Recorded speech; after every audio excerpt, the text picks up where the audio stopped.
Trabalhador de 38 anos morre após ser prensado em uma máquina. As causas do acidente são investigadas. A morte foi registrada como suspeita e o corpo foi encaminhado ao IML. Procurado por homicídio é preso pela Polícia Militar em Rio Claro. Número de assassinatos cai no estado nos primeiros 4 meses do ano.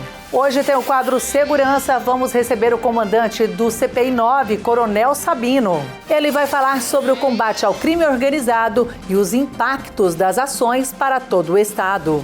DAI diz que vai realizar reparo definitivo na junção da adutora na rotatória da 14 na noite desta quarta-feira. Hoje é quarta-feira e esses são os destaques do RC Notícias que começa a partir de agora.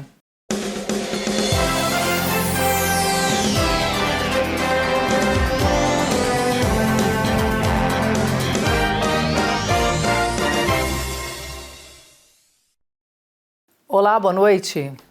Nós começamos falando da prisão de um criminoso realizada pela Polícia Militar. Ele era procurado por homicídio. A equipe possuía informações sobre a possível localização do indivíduo e durante as diligências ele foi localizado em via pública no bairro Jardim Novo Wenzil e abordado. Após a confirmação da ordem judicial, ele foi conduzido ao plantão policial onde a autoridade de polícia judiciária tomou ciência dos fatos e ratificou a captura. Então este capturado permaneceu preso à disposição da justiça. Era um indivíduo procurado então por homicídio que estava no Jardim Novo Wenzil.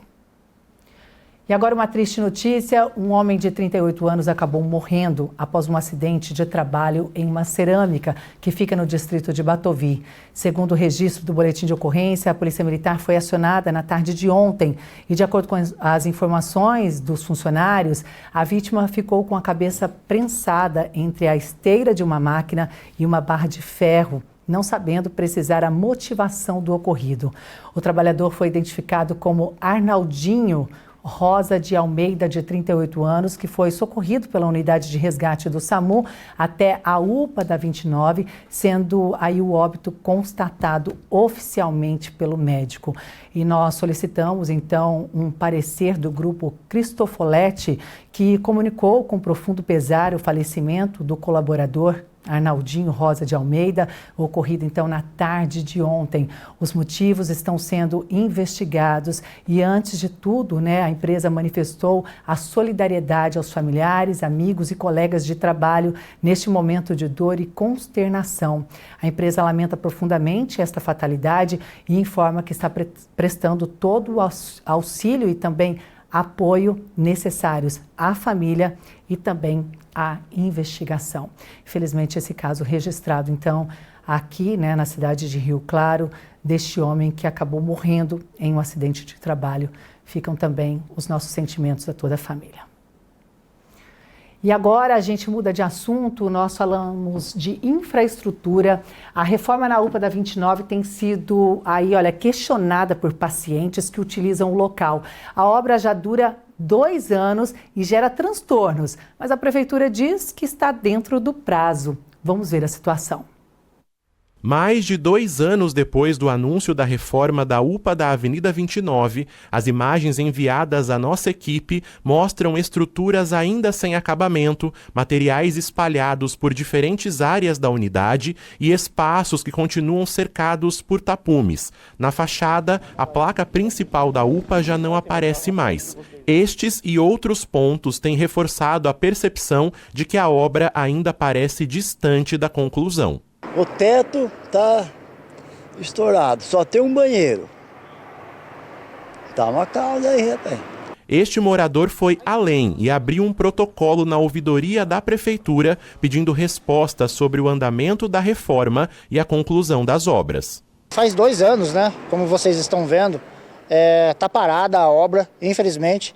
Até o presente momento não se teve uma resposta por parte da gestão que que está aí hoje. Em 2023, a Prefeitura anunciou um investimento de quase R$400 mil para ampliar e modernizar a unidade. Entre as promessas estavam uma recepção maior, novos sanitários, um consultório médico extra, além de uma nova sala de assistência social.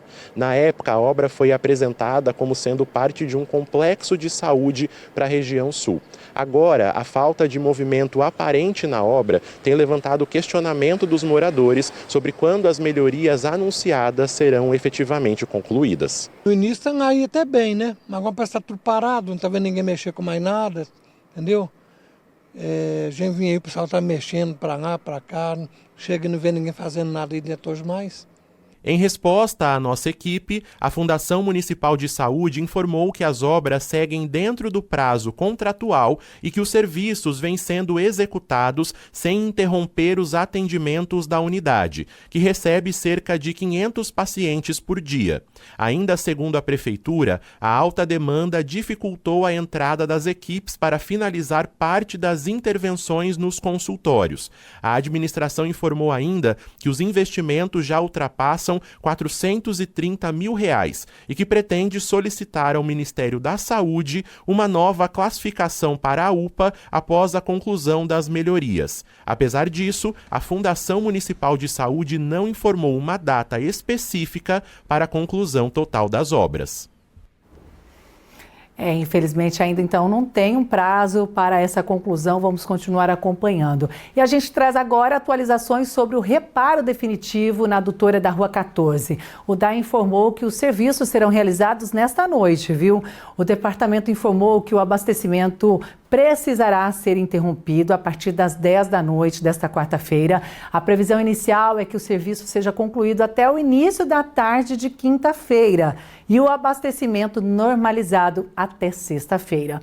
Essa adutora abastece os bairros interligados à estação de tratamento de água ETA 2, nas regiões leste, oeste e sul, além do distrito de Ajapi. A execução dos reparos será feita por uma empresa especializada com o acompanhamento da equipe de manutenção do DAI. A autarquia destacou ainda que, com o reparo provisório feito no final de semana, foi possível encher os reservatórios abastecidos por essa adutora, visando impactar o mínimo possível diante da situação. O DAI pede a compreensão da população neste momento e orienta para que façam uso consciente e sem desperdício da água, priorizando questões de higiene pessoal e alimentação, uma outra questão que a gente vai continuar também acompanhando.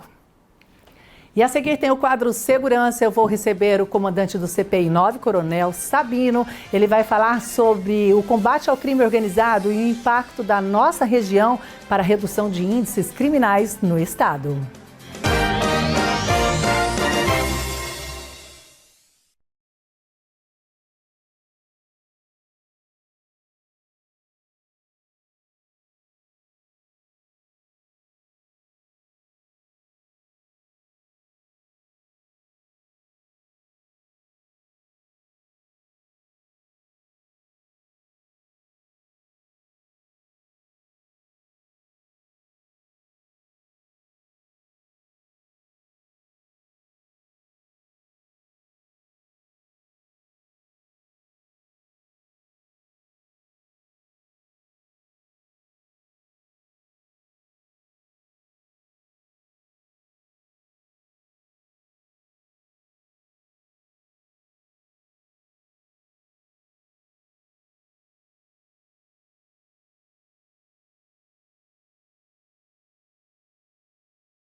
De volta e agora tem as oportunidades de emprego em Rio Claro.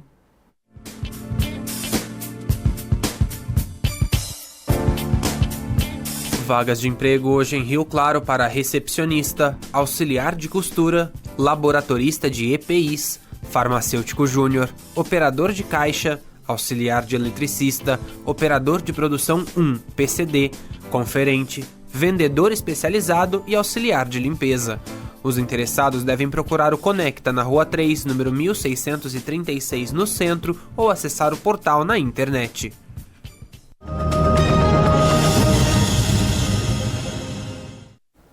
E já estamos aqui com o nosso quadro Segurança para falar do trabalho que é realizado aqui na cidade de Rio Claro e também na região. E hoje eu recebo aqui o Coronel Sabino, ele que é comandante do CPI 9, já está aí atuando nesse cargo há mais de um ano e ele vai falar um pouquinho sobre o trabalho. Seja muito bem-vindo, muito obrigada por aceitar nosso convite.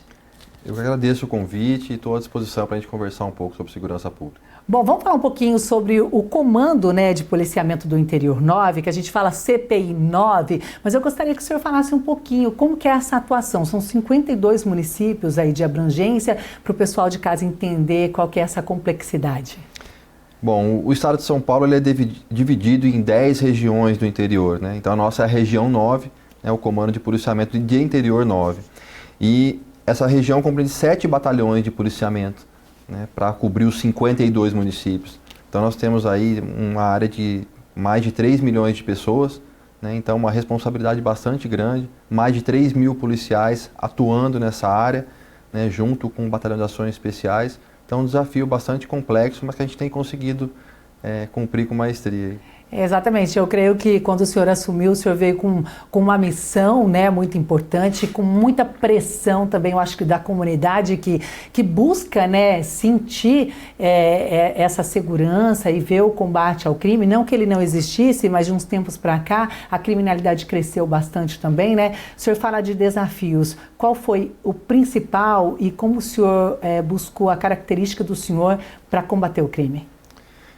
Bom, o principal desafio da região era mitigar essa guerra que estava havendo de facções, principalmente em Rio Claro, mas na região toda, e ela iniciou em 22 e se potencializou em 2024, né, com bastante homicídios que tiveram, homicídios violentos, né, e a missão minha era, né, atuar firme contra o crime organizado, né, melhorar o indicador de homicídio para automaticamente melhorar a sensação de segurança, e atuando, né, contra os homicídios e contra o crime organizado, você diminui também automaticamente os outros indicadores, né, porque hoje a grande mola propulsora de outros crimes é o tráfico de drogas, né, então quando você atua nessas quadrilhas que vivem do tráfico de drogas, você acaba também mitigando os outros crimes.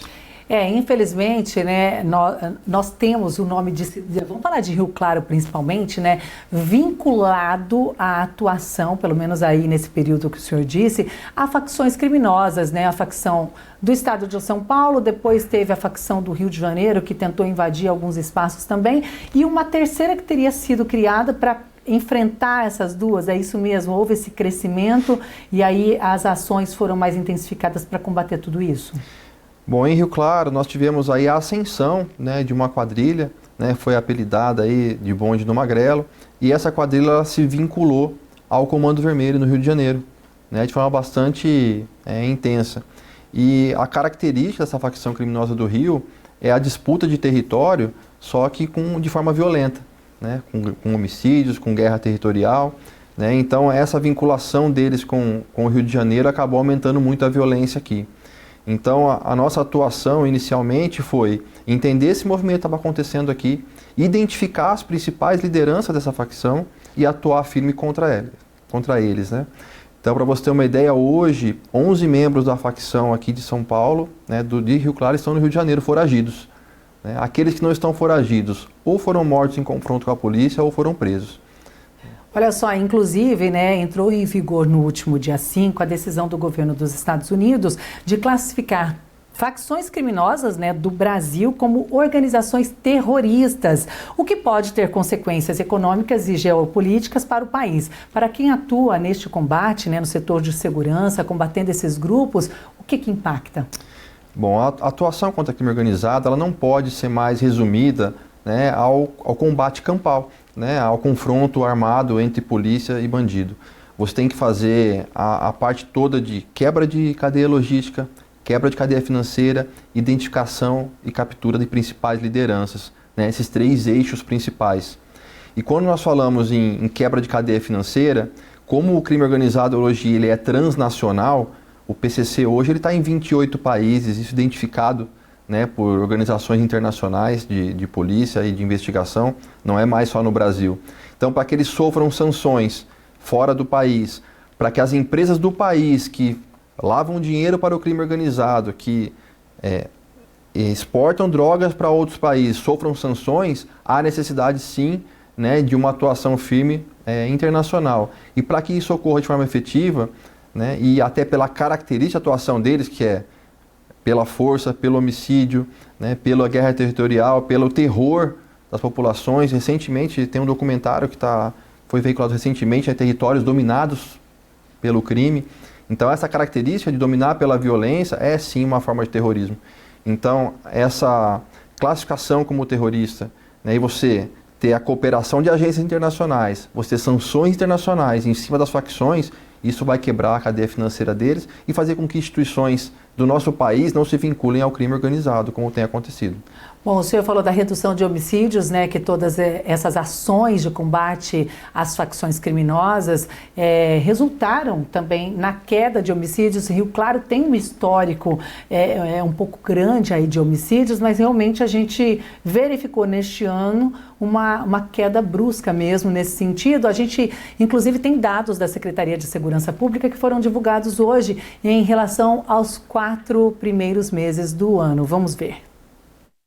Segundo dados da Secretaria de Segurança Pública, o estado de São Paulo encerrou o primeiro quadrimestre de 2026 com os menores números de homicídios dolosos da série histórica iniciada em 2001. Entre janeiro e abril foram 807 homicídios dolosos no estado. Em Rio Claro, os números dos últimos anos colocaram a cidade em alerta quanto a mortes violentas. No ano passado, o município contabilizou 26 homicídios. Em 2024, o registro foi ainda maior, com 28 assassinatos. Segundo as autoridades de segurança, a maior parte das mortes estava relacionada a facções criminosas, acerto de contas e tráfico de drogas. Neste ano de 2026, a cidade teve uma queda significativa neste tipo de crime. De janeiro até agora, foram registrados apenas 2 homicídios. Bom, realmente os números estão aí, foram divulgados pela Secretaria de Segurança Pública, o que nos alivia um pouco também em comparação aos outros anos, essa redução. Então, o resultado é em questão da prisão desses indivíduos, principalmente. A que se deve essa redução? Bom, como eu falei anteriormente, né, a identificação das principais lideranças, busca e captura deles, tornando-os procurados pela justiça, fez com que eles saíssem da cidade e fossem até para outro estado, né, e a gente tem monitorado a atuação deles fora do estado também. Um outro recado que precisa ficar claro, né, é que se eles começarem a apavorar a população, né, com homicídios, com armas em punho, no meio da rua, eles vão confrontar com a polícia. Então, o recado que eu deixei para eles aqui é assim: se quiserem confrontar, confronte conosco, não com a população. Eu quero agradecer a participação do senhor aqui, os esclarecimentos, desejar um ótimo trabalho para toda a Polícia Militar e seja sempre bem-vindo para trazer informações aí do trabalho de vocês. Muito obrigada. Obrigado.